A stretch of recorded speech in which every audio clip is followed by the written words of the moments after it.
안녕하십니까. 지금부터 예도는 하이데거의 존재와 시간 벌써 9번째입니다. 그죠? 오늘 9번째 5절 첫 번째 부분부터 8번째 시간에 했던 부분부터 연속으로 이어나가도록 하겠습니다. 여러분, 날씨가 갑자기 꽃샘추위가 돌아왔는데 건강 유의하시고요. 예도는 산책길에서 하이데거의 사유를 따라서 여러분들과 함께 여행하기를 원합니다. 벌써 9번째 시간이고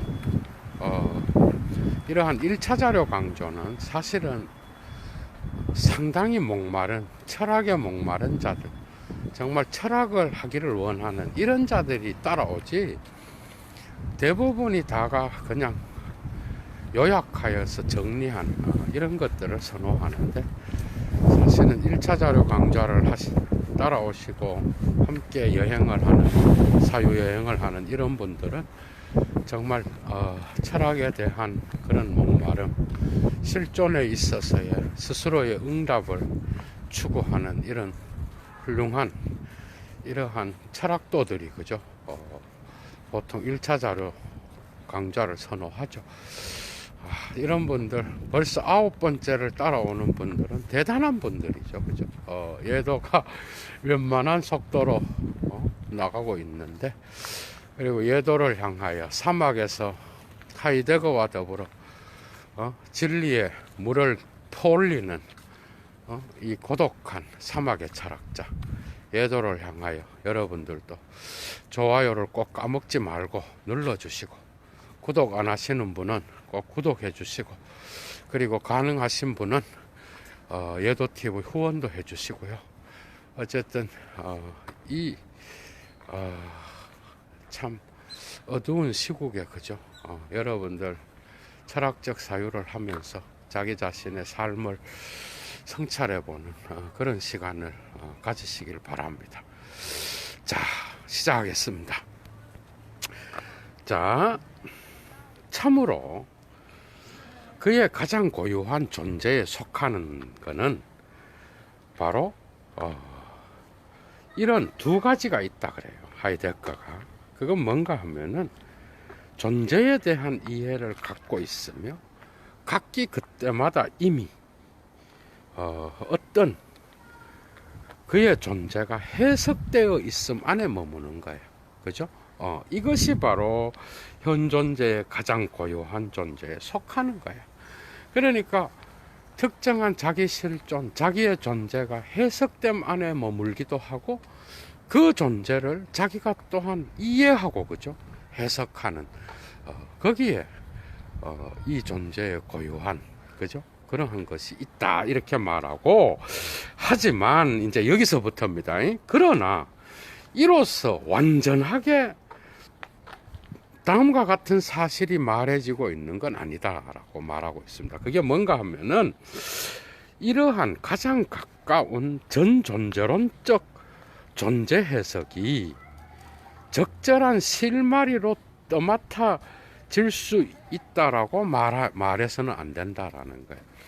그리고 그 뒤에 바로 이렇게 말하고 있습니다. als of, 바로 마치 뭐뭐처럼, 이런 뜻인데, 마치 이러한 존재 이해가 가장 고유한 존재 구성에 대한 그러한 주제적으로 존재론적인 성찰로부터 발언하고 있기나 한 것처럼, 이렇게 나가야 되겠죠.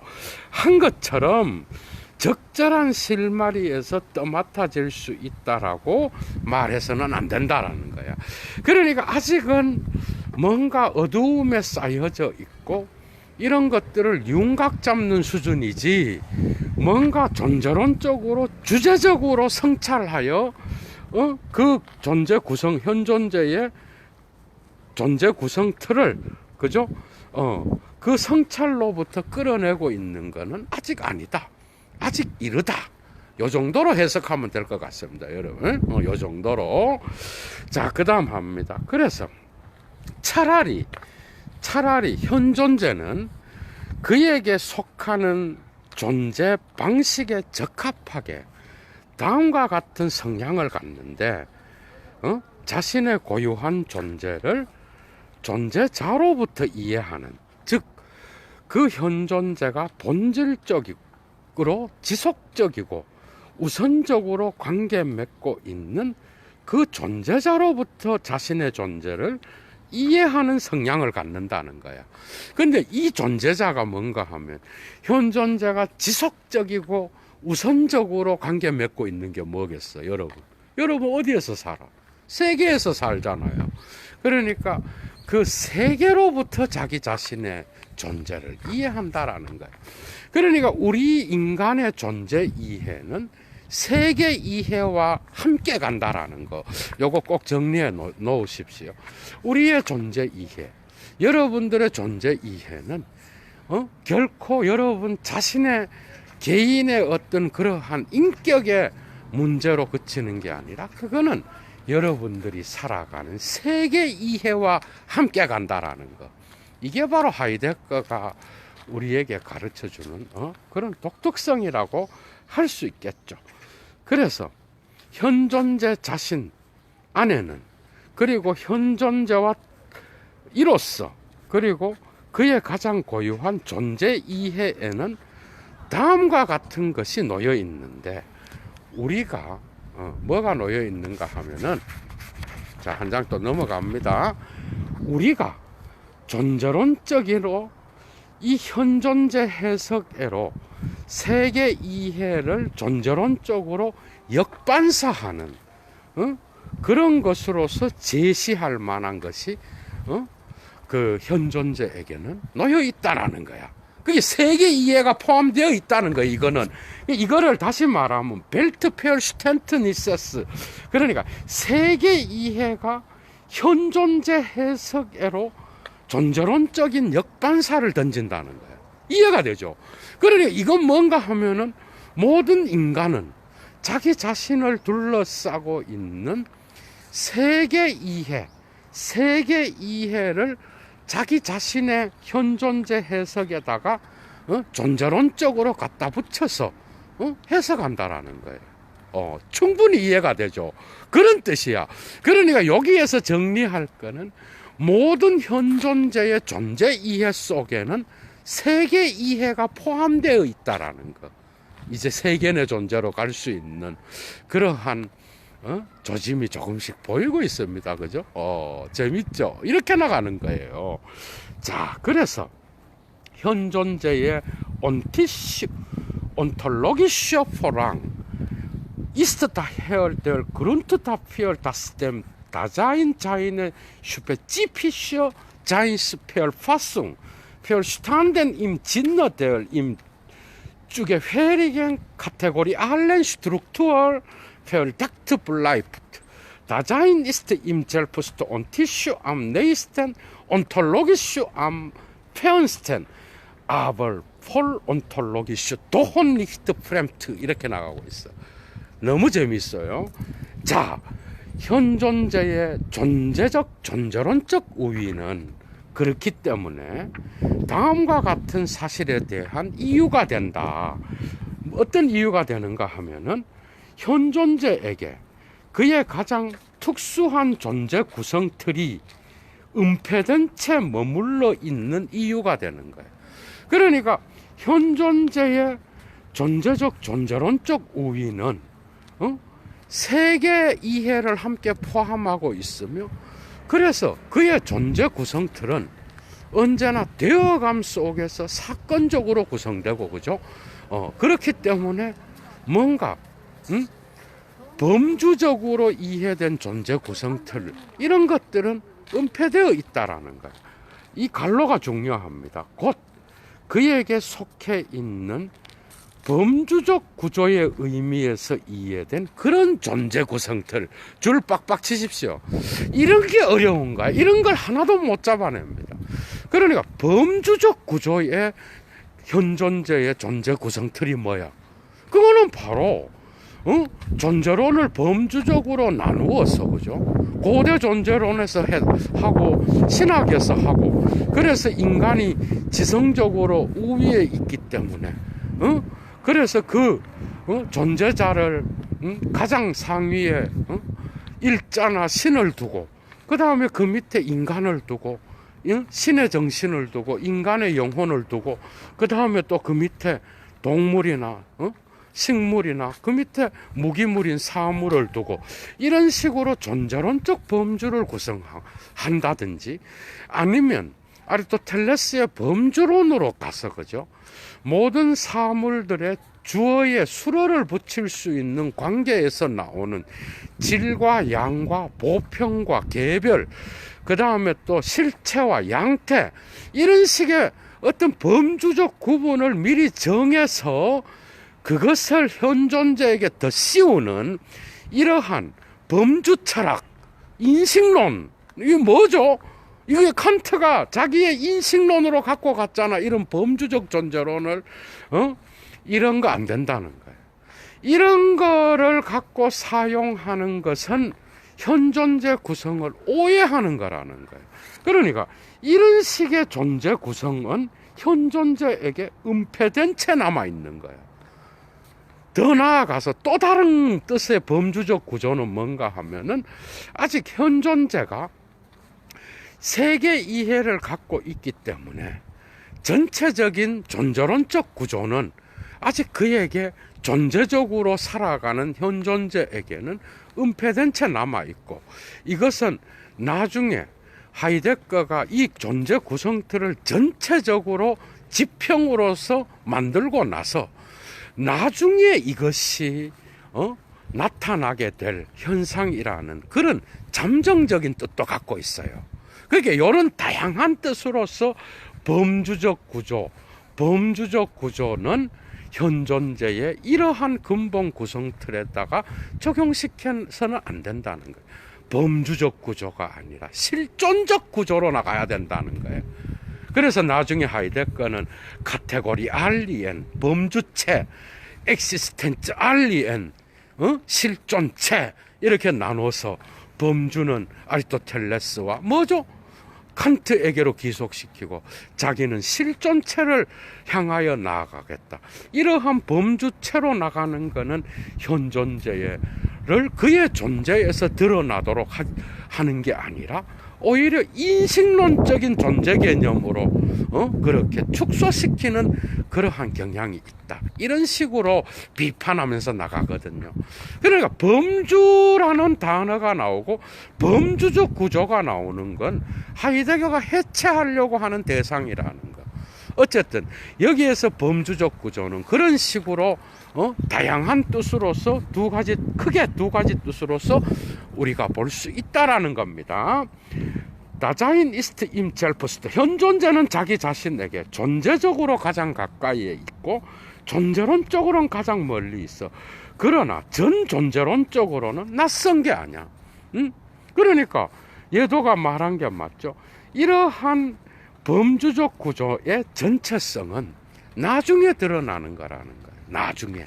그래서 존재론적으로 한참 존재적으로 가장 가까이에 있는 그러한 일상성을 분석하고 그 이후에 존재론적인 구조가 확립되고 난 뒤에 존재 일반에 거기다 시간성을 부여하고 그 위에다가 존재 일반의 의미를 묻기까지 상당한 긴 과정이 있는데 아직 시작도 안 했다라는 거예요. 어떻게 보면. 그래서 존재적으로는 가장 먼 거야. 먼 길을 돌아가야 돼. 심려, 배려를 다루고, 배졸겐, 피얼졸게, 심려를 다루고, 그리고 세계의 존재를 다루고, 이런 것에 토대로 하여 현존재 분석론인 조르게를 다루고 조르게 안에서 나타나는 현사실성을 다루고 그 다음에 실존성을 엑시스텐ци알리테트를 다루고 그 다음에 팍티치테트 현사실성을 다루고 페어팔렌 빠져있음 이 세 가지 구조 안에서 공간성의 특징을 다 잡아낸 다음에 그 다음에 2차적으로 이거를 또 시간성의 관점에서 또 분석하는 그러한 거를 다 다룬 다음에 죽음을 보고 그 다음에 마지막에 양심의 소리를 듣고 자기 자신의 어떤 본래적 실존을 발견하기까지 긴 길이 남아 있는데 애초부터 여기에다가 범주표 같은 걸 집어넣어 갖고 이거를 고대 존재론의 논리학과 같은 그런 범주표가 적용되어서는 어림도 없다는 거예요. 이해가 됐죠? 그걸 거부하는 이유는 현 존재가 그의 존재적으로 가장 가까운 일상성에서 스스로의 지평을 드러내게 하는 그러한 분석론으로 가는 거를 범주적 구조는 막아버려요, 여러분. 이해가 됐죠? 너무 재미있습니다.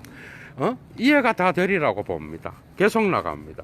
그래서 전 존재론 쪽으로도 낯선 게 아니야. 왜죠? 존재론 이전에라는 단어가 붙으면 얘도가 뭐라 그랬어? 우리 인간이 살아가는 삶의 해석학을 이야기하는 거예요. 그러니까 우리가 현 존재가 살아가는 삶의 해석학이 현 존재에게 낯설은 거겠어요? 친숙한 거지.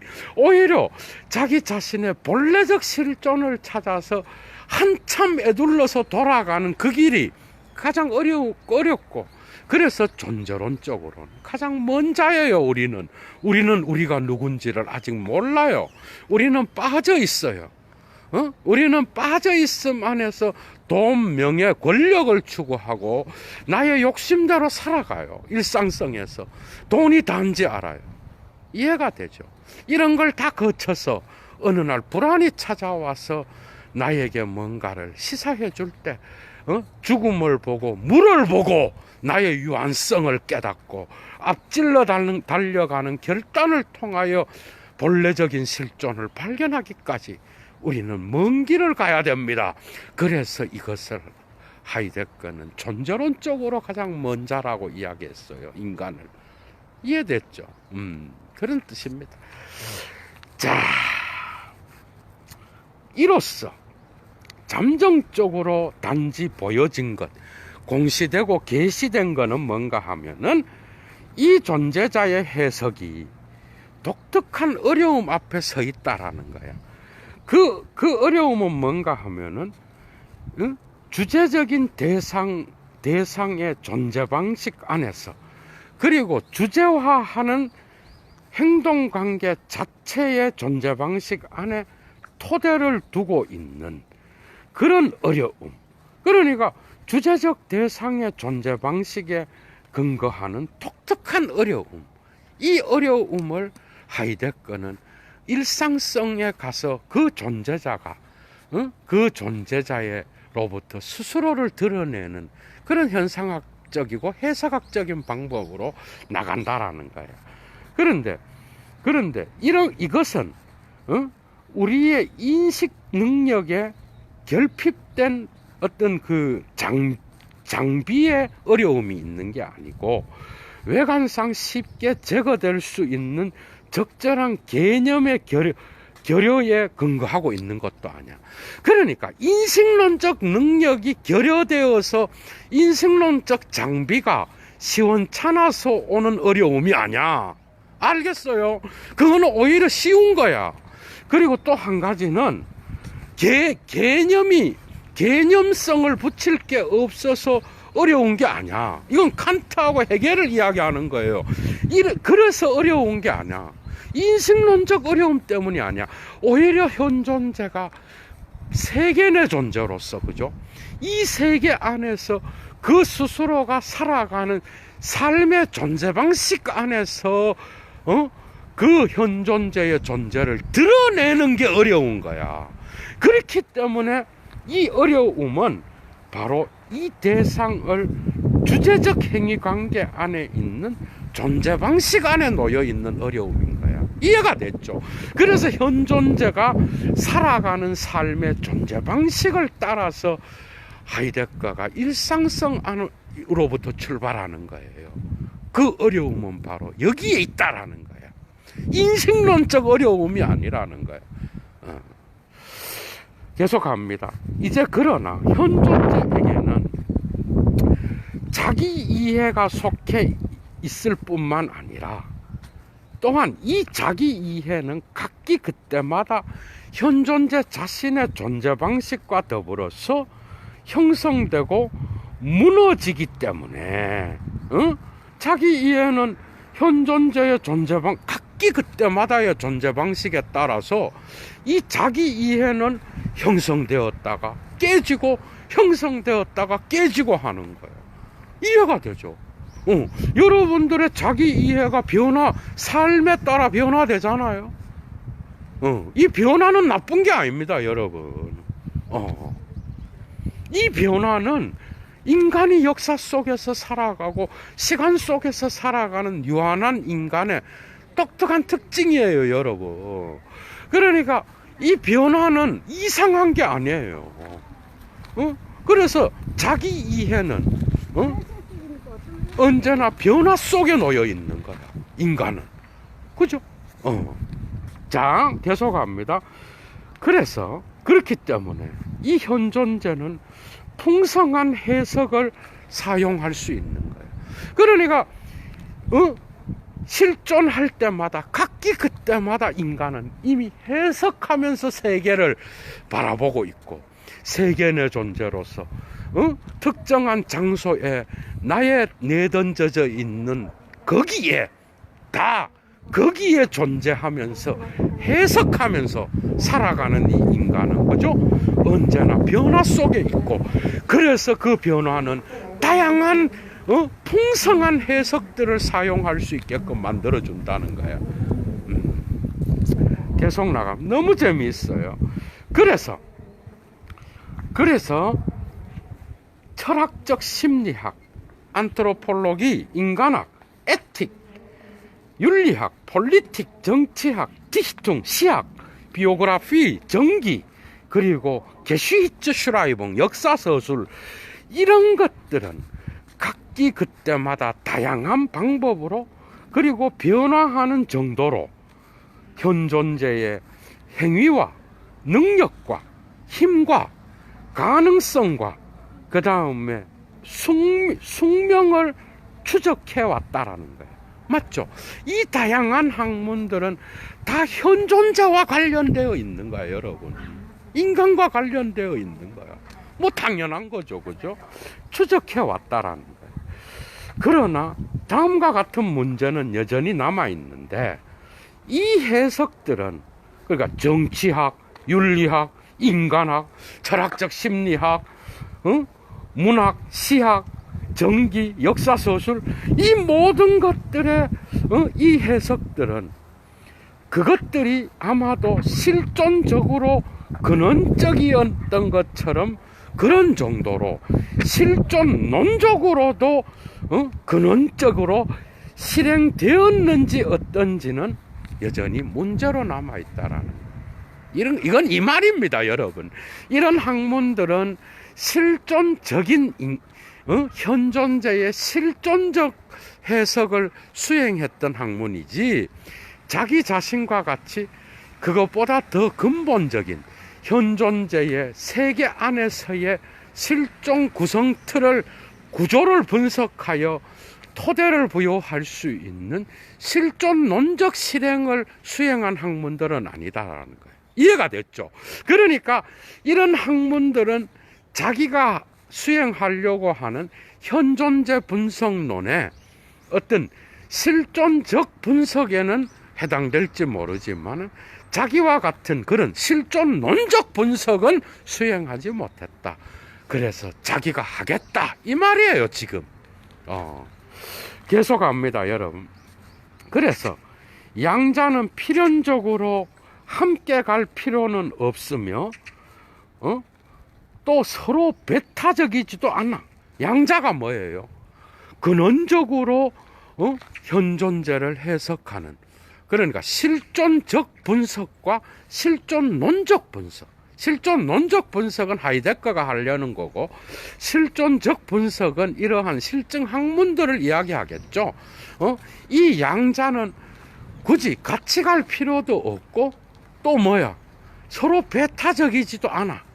이제 이해가 됐죠? 그런 뜻입니다, 여러분. 자, 계속합니다. 그래서 실존적 해석은 실존론적 분석을 요구할 수 있는 거야. 뭔 말이죠? 실증 학문이 앞에서 한 것처럼 하이데거가 하려고 하는 뭐죠? 기초 존재론을 요구하잖아. 그러니까 이러한 다양한 학문들의 실존적 해석과 분석은 하이데거가 하려고 하는 실존론적 분석을 요구한다는 거예요. 그런 뜻입니다, 여러분. 그런 뜻이고, 만약에 철학적 인식이 그것의 가능성과 필연성 안에서 개념 파악되어 있다고 한다면 실존론적 분석을 요구할 수 있다라는 거예요. 자, 그런 정도로 해석하시고, 오로지 현존재의 근본 구조들이 존재 문제의 명시적인 방향을 잡고 있음 안에서 충분하게 구별 부각되어 있을 때에만 지금까지 현존재 해석의 지금까지의 획득은, 이득은 그것의 실존론적 정당화를 획득하게 될 것이다, 이 말이야. 그러니까 자기가 분석하려고 하는 이 실존론적 분석이 기초존재론으로서 성공을 거둘 때 비로소 지금까지 해석해왔던 현존재의 실존적 다양한 실증 학문들의 해석은 오히려 이 기초존재론을 통하여 더 견고해질 것이다 라는 것을 이런 식으로 표현하고 있다라는 거죠, 여러분. 자, 그래서 현존재의 분석론은 그러니까 존재에 대한 질문에 있어서 1차적 관심사로 머물러 있어야 돼요. 왜죠? 결국은 현존재 분석론을 해야 이 존재 질문의 구조가 명확하게 드러나는 거예요. 그리고 이 현존재 분석론은 결국 세계 이해와 함께 있는 현존재의 자기 이해의 관계를 함께 밝히는 거예요. 계속 정리해야 됩니다, 여러분. 그럼 나중에는 명료해져요. 자, 그래서 현존재 분석론은 존재 질문의 1차적 관심사로 머물러 있어야 돼. 그리고 나서 그러나 주도적인 현존재에게로 접근할 수 있는 그 주도적 접근 방법을 획득하고 확보하는 그런 문제는 더욱더 시급하게 불타오르는 과제가 되게 된다는 거예요. 그러니까 이러한 존재 질문이 중요해지려고 그러면 그것을 질문을 던질 수 있는 현존재 분석론, 곧 현존재에게 그것이 존재하는 바대로 그대로 접근할 수 있는 올바른 접근 방식이 필요해지겠죠. 그런 뜻입니다, 여러분. 자, 부정적으로 말하면 어떤 임의적인 존재 이념이나 현실 이념, 실제 이념, 그것이 아무리 젤프스트페어슈텐틀리시 쌍따옴표 쳐놨어요, 하이데거가. 아무리 자명한 것이라고 하더라도 존재 이념과 임의적인 존재 이념과 임의적인 실제 이념이 그 어떤 것도 이 존재자에게 구성적이고 독단적으로 도그마티슈하게 교리학적으로 갖다 붙여져서는 안 된다라는 거예요. 그러니까 어떤 지 마음대로 존재 이념이나 실제 이념이 갖다 붙여져서는 안 되는 거예요. 이건 칸트와 누가 사용한 거예요? 헤겔이 사용한 이념이죠. 자, 그리고 어떤 이러한 이념으로부터 앞서 그려진 범주들이 현존재에게 존재론적으로 조사해보지도 않고 강요적으로 갖다 붙여져서도 안 돼. 그러니까 이런 이념도 안 되고, 이런 존재와 그 다음에 또 뭐야, 존재와 실제에 대한 어떤 이념이 갖다 붙여져서도 안 되지만, 이것으로부터 나온 어떤 범주, 이런 이념으로부터 앞서 윤곽 잡혀진 그러한 폴게 짜이히 네터된 그러한 범주들이 현존자에게 갖다 붙여져서도 안 되는 거예요. 이게 이제 소극적으로, 부정적으로 표현하면 이렇게 되는 거예요.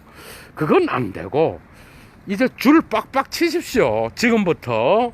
그럼 뭐 해야 되느냐? 접근 방식과 해석 방식은 차라리 다음과 같은 방식으로 선택되어야 된다. 줄 빡빡 치십시오. 이게 하이데거가 하려는 거야. 자, 어떤 방식으로 선택되어야 되는가 하면, 이 존재자가, 곧 현존재입니다. 이 존재자가 자기 자신에게서, 자기 자신으로부터 자신을 보여줄 수 있는 그런 방식으로, 독일어로 읽어드릴게요. Dieses Seiende, 이 존재자가 sich an ihm selbst her zeigen kann. 그러니까 이 존재자가 자기 자신에게서 자기 자신으로부터 자신을 보여줄 수 있는 그런 방식으로, 얘도가 지금까지 말했잖아. 그런 방식으로 현존재에 대한 접근 방식과 해석 방식이 선택되어야 된다는 거야. 이게 바로 하이데거가 하려고 하는 거라는 거. 여러분들 꼭 기억하시기 바랍니다. 더 정확하게 말하면 이러한 접근 방식과 해석 방식은 바로 존재자를, 그것이 우선 대개 줄 치십시오. zunächst und zumeist, 우선 대개 그것이 존재하는 그 존재 안에서, 이 존재자를 다시 말하면 그의 평균적 일상성 안에서 그 존재자를 보여주어야 된다라는 거예요. 이것도 중요한 거예요. 얘도가 계속 얘기했죠. 이미 입이 아프게 얘기했잖아. 그러니까 우선 대개 우리 인간이 살아가는, 현존재가 살아가는, 우선 대개 zunächst und zumeist, 우선 대개 살아가는 그러한 durchschnittliche Alltäglichkeit, 그러니까 평균적 일상성 안에서, 그죠? 안에서 그 현존재의 존재자를, 그 존재자를 그 일상성 안에서 보여주어야 된다라는 거야. 올바른 접근 방식은 이제 이해가 됐죠? 계속합니다. 그래서 이러한 평균적 일상성에서는 임의적이고 우연적인 구조가 보여지는 게 아니에요. 부각되어야 되는 게 임의적이고 우연적인 그러한 구조가 아닌 본질적인 구조가 부각되어서 명료하게 제시되어야 되는데, 헤라우스 슈텔렌, 명백하게 제시하다, 이런 뜻입니다. 바깥에 세우다, 다 볼 수 있도록 전시하다, 이런 뜻이야. 그러니까 명백하게 보여져야 되는 게 임의적이고 우연적인 구조가 아니라 본질적 구조야. 근데 이 본질적 구조는 관계대명사로 또 설명되어 있어요. 뭔가 하면은 현사실적 현존재의 각기 그때마다 모든 각각의 존재 양태 안에서 존재를 규정하는 그런 구조로서 관철되는 그런 구조야. 그러니까 현사실적인 현존재의 존재양, 모든 존재 방식 안에서 존재를 규정하는 구조로서 관철되는 그런 구조, 그게 바로 명백하게 제시되어야 된다는 것. 중요한 건 뭐죠? 현사실적 현존재의 존재 방식 안에서 관철되어야 되는 구조야. 그게 뭐야? 일상성입니다. 그러니까 현사실적이라는 게 들어가면 바로 현존재가 지금까지 자기가 지금 존재하고 있으며 지금까지 존재해 왔다라는 그 사실, 그것은 바로 그가 가장 가까이에서 살아가는, 우선 대개 그가 가장 가까이에서 살아가는 일상성에서 드러나는 겁니다. 그러니까 현사실성은 언제나 일상성, 내던져져 있음과 관계 맺고 있다라는 거. 계속 반복되죠, 여러분. 계속 정리하십시오. 그런 뜻이에요. 그래서 일상성의 근본 구성과 연관해서 현존재의 일상성의 근본 구성과 관련하여서 이때 자라나는 게 한계가 있는데, 그게 뭔가 하면 이 존재자의 존재가 예비적으로 부각되어서 들어 올려져서 부각 구별된다는 거, 이게 바로 자라나는 거예요. 맞죠? 이 현존재의 존재가 예비적으로 부각되어 들어 올려지는 거, 해붕되는 거, 그게 바로 현존재의 일상성의 근본 구성과 연관해서 자라나는 게 바로 현존재의 존재가 예비적으로 부각되어 나타난다는 거. 맞죠? 그러니까 현존재는 현존재 자신을 분석해서는 안 되고, 현존재를 지배하고 있는 그 일상성을 함께 분석할 때에 현존재의 존재가 구별 부각되어 예비적으로 나타난다는 거. 맞죠? 그런 뜻입니다. 자, 그 다음 합니다. 이런 방식으로 파악된 현존재의 분석론은 전적으로 주도적인 과제, 그러니까 존재 질문을 정리 작업하고 마무리 작업하는 그런 주도적 과제의 방향을 잡고 있다라는 거. 맞죠? 이런 현존재 분석론은 존재 질문을 존재 질문을 정리 작업하고 마무리 작업하는 과제와 관계된 거죠. 그쪽으로 방향 잡혀져 있는 거야. 그거는 뭐 계속 해왔던 거고, 이를 통하여 그 현존재 분석론의 한계가 규정되는 거야. 이것을 통하여. 그래서 그 분석론은, 현존재 분석론은 완전한 현존재의 존재론을 부여하고자 할 수 없다는 거예요. 완전한 존재론이 아니라는 거예요. 물론 만약에 철학적 인간학과 같은 그런 어떤 것이 철학적으로 충분한 토대 위에 서 있을 수 있다고 한다면, 물론 그렇다면 이러한 완전한 현존재의 존재로는 아우스게바우트 세워질 수 있을 거야. 그러나 자기가 하려고 하는 이런 존재로는, 완벽한 어떤 그러한 현존재의 존재론을 표현하는 게 아니라는 거예요. 이건 겸손한 표현이 아니라요, 이거는 잠정적인 거야. 존재 일반을 묻기까지 상당히 긴 거를 필요로 하는 거예요. 이해가 됐죠? 그러니까 하이데거가 하려고 하는 거는 이러한 잠정적인 특징을 갖고 있는 그런 존재론이다. 철학적 인간학이 철학적으로 충분한 토대 위에 서 있는 뭐 그런 게 있겠어요, 여러분? 그런 게 완벽한 존재론을 구사해서 그 뒤에 미래에 나타날 그러한 미래 철학을 다 지배하는 그런 존재론이 있나요, 여러분? 없어. 모든 존재론은 각 시대마다 새롭게 태어나는 거예요. 그래서 하이데거는 이걸 인정하는 겁니다. 다시 말하면 자기의 존재론 역시 해석학적인 거고, 자기의 존재론 역시도 잠정적인 거라는 거, 완전한 게 아니라는 거. 자, 그런데 이 잠정적이란 뜻은 뒤에 또 다른 방식으로 또 표현되고 있어. 자, 가능한 인간학 혹은 이 인간학의 존재론적 토대 부여에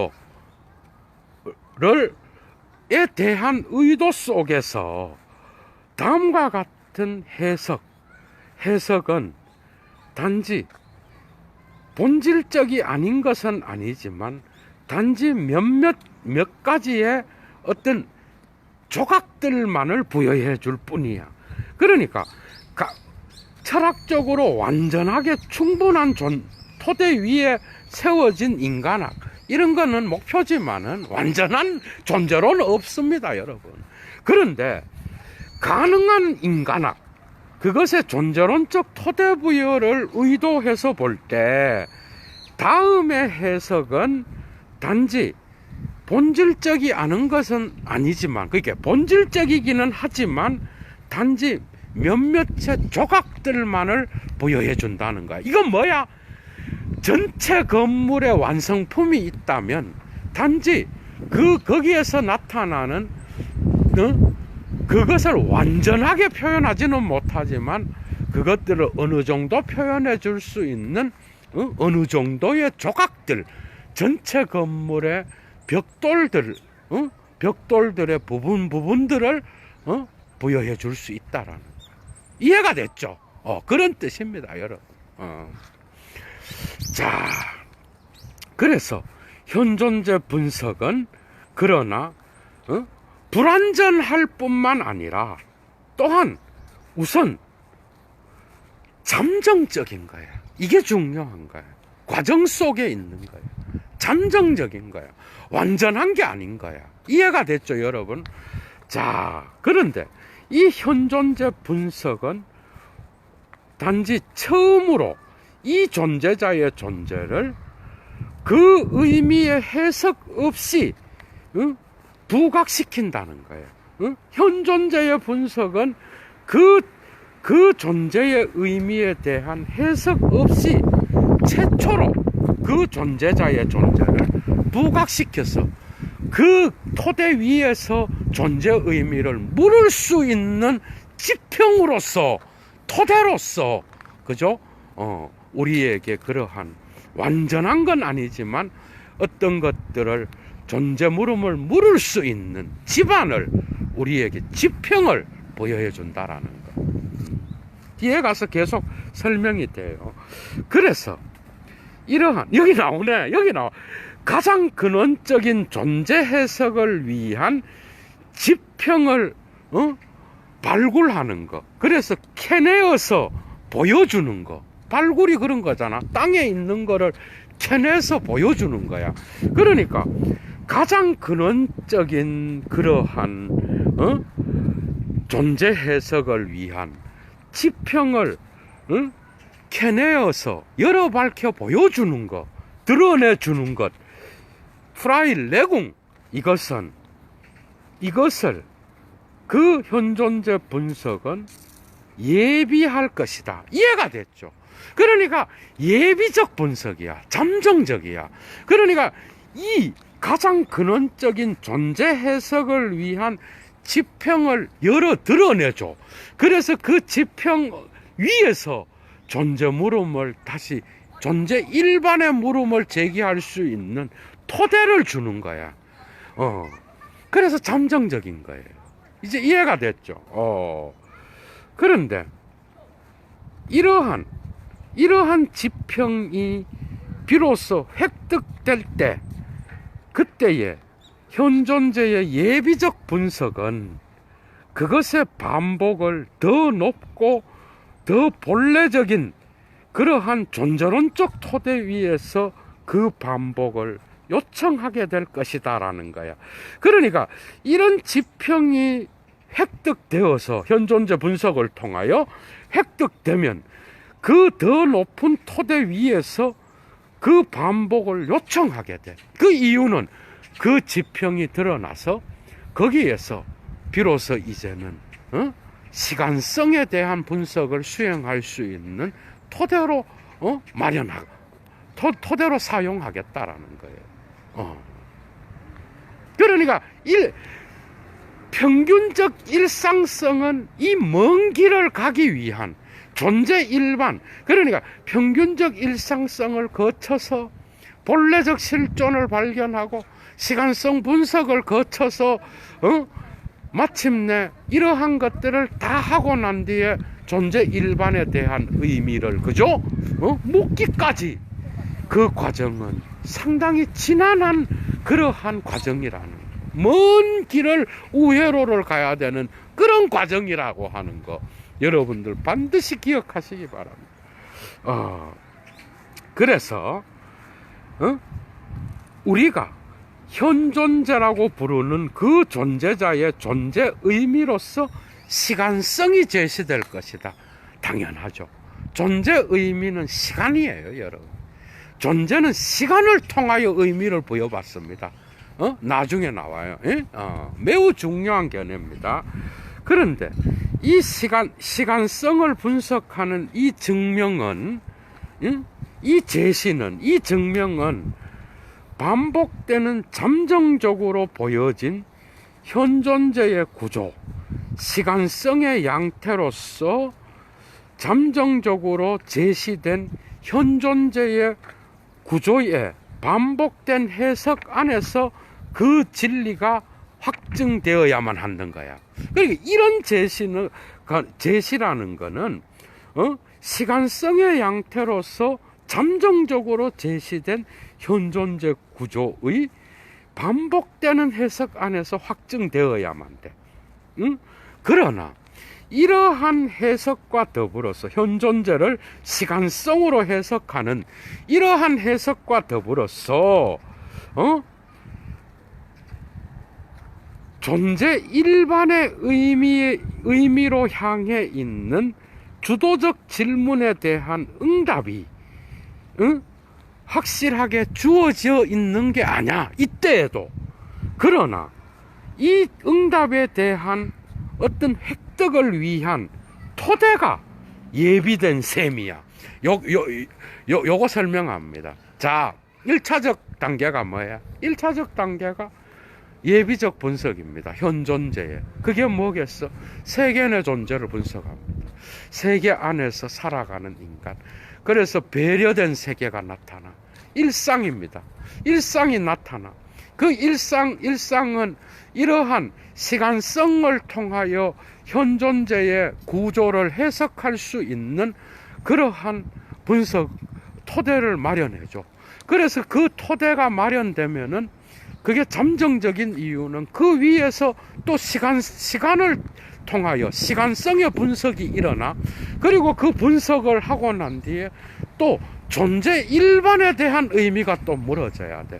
이 과정으로 가다가 하이데거가 이걸 다 못 끝내고 중간에 끝낸 거 아니야, 여러분?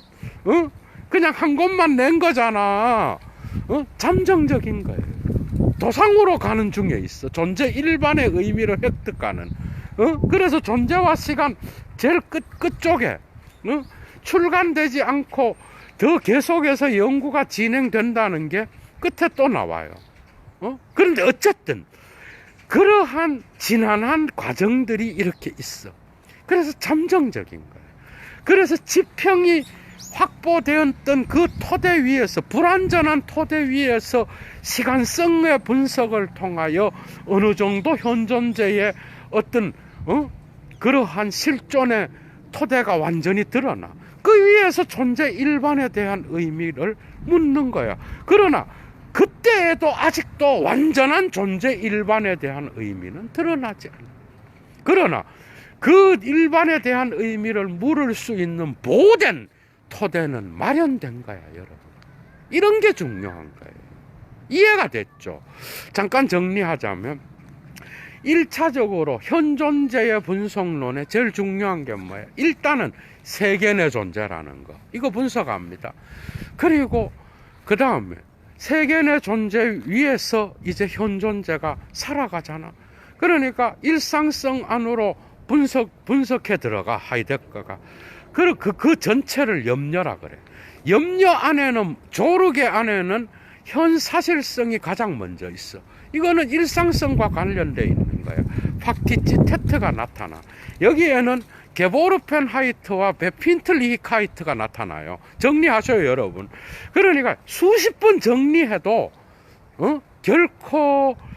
결코 상세하지가 않습니다. 아무리 정리해도 결코 많지가 않은 게 바로 하이데거의 이런 거예요. 그래서 여도는 계속 반복하는 거예요. 그러니까 일상성에서 드러나는 현 사실성과 더불어서 내던져져 있음과 처해 있음이 나타나. 그 다음에 빠져 있음이 나타나. 페어팔렌. 거기에는 호기심, 잡담, 애매성의 양태들이 나타나요. 그리고 미래성, 본래성과 관계되어 있는 실존성이 나타나. 이 세 개로 염려가 구성되어 있어.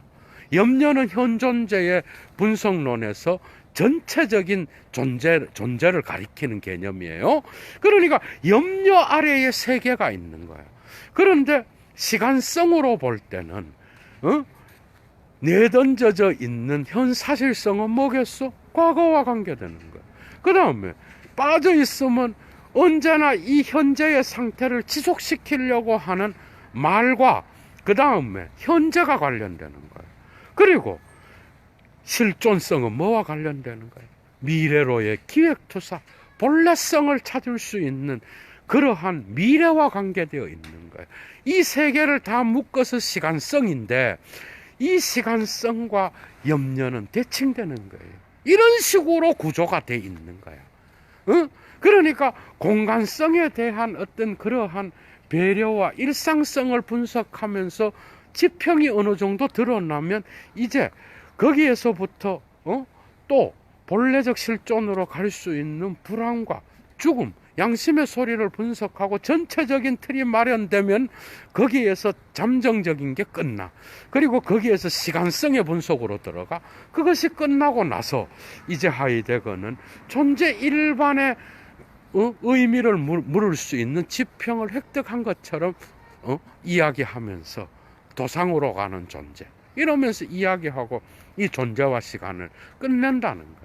거기에서 마지막에 해결에 대한 분석과 역사와 그 다음에 일상성의 시간과 그 다음에 역사의 시간과 이런 것들을 함께 다룬다는 거예요. 재밌죠?